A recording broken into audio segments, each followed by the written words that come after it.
When Newberry captured a state baseball title 2 years ago, it was the experience of a lifetime. Who could have known then that those 2021 underclassmen would have a chance to claim a second ring? 16-8 Newberry in Fort Myers this morning, taking on 20-7 Shipley. For a spot in the Class 1A state title game, Braxton Brady got that early wake-up call. The Panthers starter fanned 6 over 7 innings, allows 7 hits.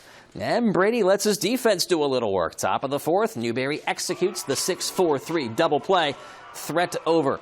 Gee, somebody say double? Well, this is not a replay, but Shipley sure is seeing double. A 6-4-3 DP ends the 5th inning as well. Josiah Hagland on the stretch. Problem is Newberry produces only 6 hits, so we head to extra innings scoreless. In the top of the 8th, David Carley to the gap. Jaden Holcomb, he just misses it, allowing the game's only run to score. Newberry gets knocked out, an excruciating 1-0 loss in 8 innings. I'm proud of my guys, to get back down here to Fort Myers to play in the state tournament again. Obviously, we're not happy that we didn't win today, but at the end of the day, we've been down here 2 times in the last 3 years, so we're doing something right. Lafayette also in Fort Myers. The 21-4 Hornets up against defending champ Holmes County. Bottom first, runner on second for Matthew Jenkins. Levitation Holmes, that's hammered out to deep center. Kevin Posada sees the green light for home, and this is an RBI triple, part of a 4 spot in the inning for Lafayette. It's 4-0, Hornets on top. Bottom 3, Lafayette out to a 7-0 lead now. Bases loaded, Jenkins up again. And this is going to be productive, even though it's going to be an out. Austin Heron to the plate on a sacrifice fly. It's an 8-0 Lafayette lead. Just pouring it on. A couple of walks there as well. In the 5th inning, Dawson Mock comes home on a wild pitch. All Hornets in the early to mid innings up 9-1. They hang on 9-6. So Lafayette is championship game bound. Means everything. Everybody knows what's expected from us. I mean, our crowd back home, they're expecting it. Our fans here, they're expecting it. So we're ready to bring it home. We won't quit. You won't make us quit. So we're gonna fight for 7 innings and give you all we got. So it will be the Hornets against the Tigers tomorrow at 4 for the Class 1A state title. Lafayette most recently won it all in 2016. Santa Fe's Dawson Card and Kyler Nowling have spent 6 years as teammates, pitcher and catcher no less. But in college, they're going to be rivals. The Raider baseball players signed letters of intent, Nowling with Santa Fe College and Card to the College of Central Florida. As you have seen, the quality of JUCO baseball in the state is outstanding, and these two can't wait to be a part of that. Play high school with these guys one time. That's who you grow up and play with. But playing against him is, I'll start playing against him and other guys that I've always played with. So it's a cool experience. I'm going to play against one of my childhood friends, so it's going to be really good to see that. A couple other of my friends also go to Santa Fe, and I'm going to meet a lot of new people at College of Central Florida, so it's going to be a really good time. 4 months after being voted Florida Dairy Farmers Mr. Football, Buchholz quarterback Creed Whittemore received his trophy today. The first Alachua County recipient in the award's history. Early enrolled at Mississippi State and never got his proper salute in real time, but the wait is certainly worth it. Whittemore led the Bobcats to consecutive region titles, and as a senior, he accounted for 49 total touchdowns. Yeah, chuck it, guys. He views it as a team accomplishment. Going to the Final Four, the Elite Eight, you can't get those yards without playing that many games. Everybody contributes to it. I was just the person that, had the ball in his hands. Milk. It does a body good, right? There has been discussion amongst SEC media that the race for second place in the Eastern Division is wide open, which would certainly imply that Tennessee is due for a setback. The Volunteers at the podium today as SEC Media Days wrap up. After finishing 11-2 last year for its highest victory total in 15 seasons, UT aspires to fully re-emerge as a power.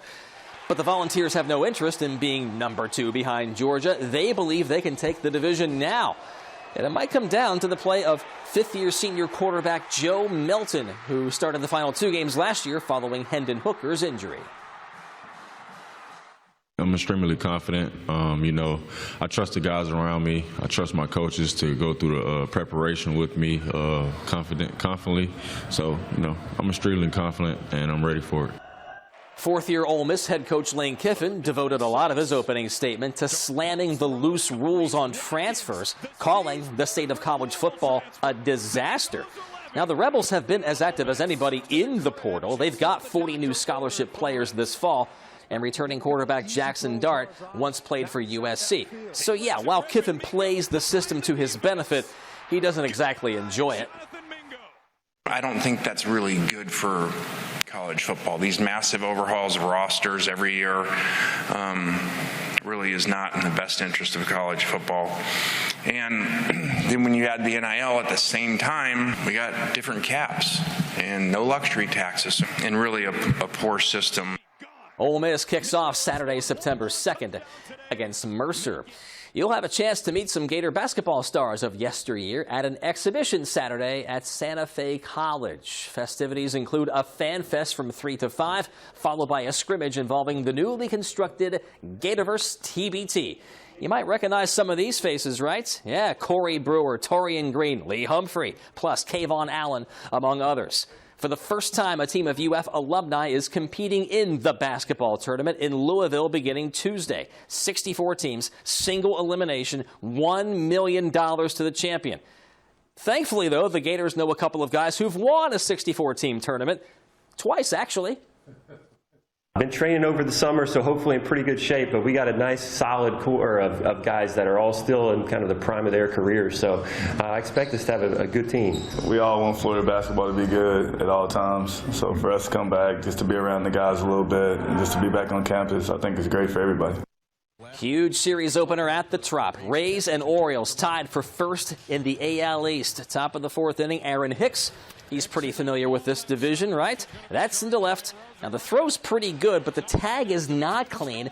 Otherwise, Anthony Santander is out. The ball scoots away, though. Baltimore scores 3 in the inning. 3-1 now in the 7th. The Rays put their first 2 on for the man you want to have up in this spot. Yandy Diaz hitting .318, and he drives the gap. Both runners score to tie the game at 3. But Tampa Bay just 2 for 14 with runners in scoring position. That comes back to bite. They go to extra innings. Now 3-3 in the 10th. Hicks on third. Coulter Kalser brings him home on a sac fly. 4-3 is indeed the final, and for the first time in game 100, the Rays are a second-place team. Round 1 of the Open Championship at Royal Liverpool. Some names you got to Google search are in the hunt. This is Emiliano Grillo from 51 feet on 18. Yes, sir. Gets the 5 under par. Grillo a share of the 18-hole lead with Tommy Fleetwood. And this man right here, 22-year-old Christo Lamprecht, the amateur holing one out on 14. He, too, is -5 after the first round. Former Gator Billy Horschel involved as well, +2 after round 1. One of the real great benefits of high school athletics is the confidence winning instills in a young person. So you can certainly imagine how sweet it must be at Hawthorne, where an entire senior class knows nothing but appearing in state championship games. TV20 launches its annual countdown to kickoff with the defending 1A rural state champion Hornets. Titles are now expected at Hawthorne after the Hornets buzzsawed their way to a perfect season last fall. Among the challenges Cornelius Ingram faces is replacing multiple starters on a defense that yielded just 9 points per game.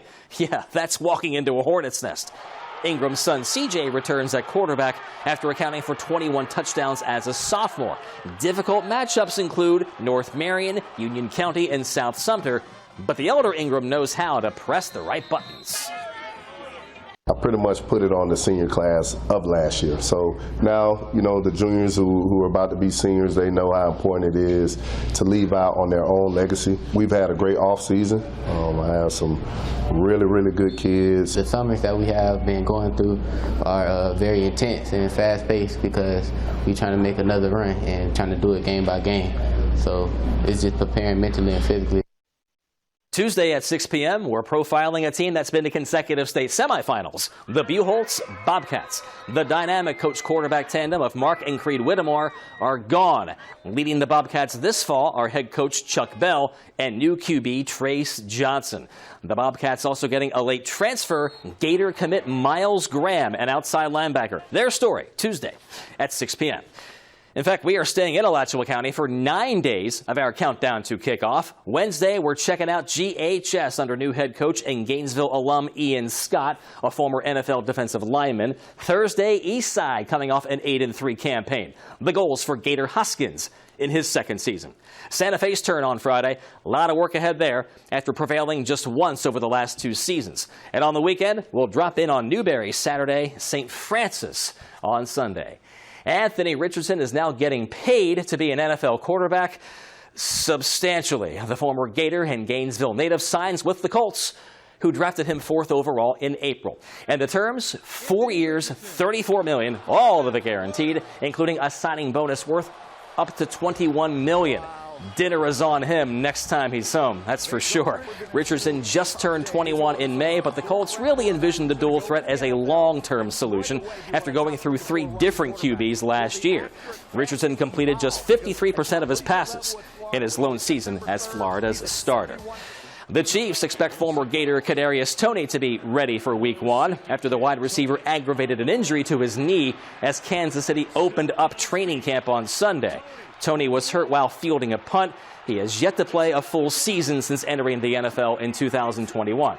But you know what? Tackling him is like trying to catch smoke with your bare hands. He is elusive after the catch and on special teams for the reigning Super Bowl champions. Boy, talk about a blast from the past. The Gator softball team brings back Francesca Enea as an assistant coach. And I'm not even kidding about the blast.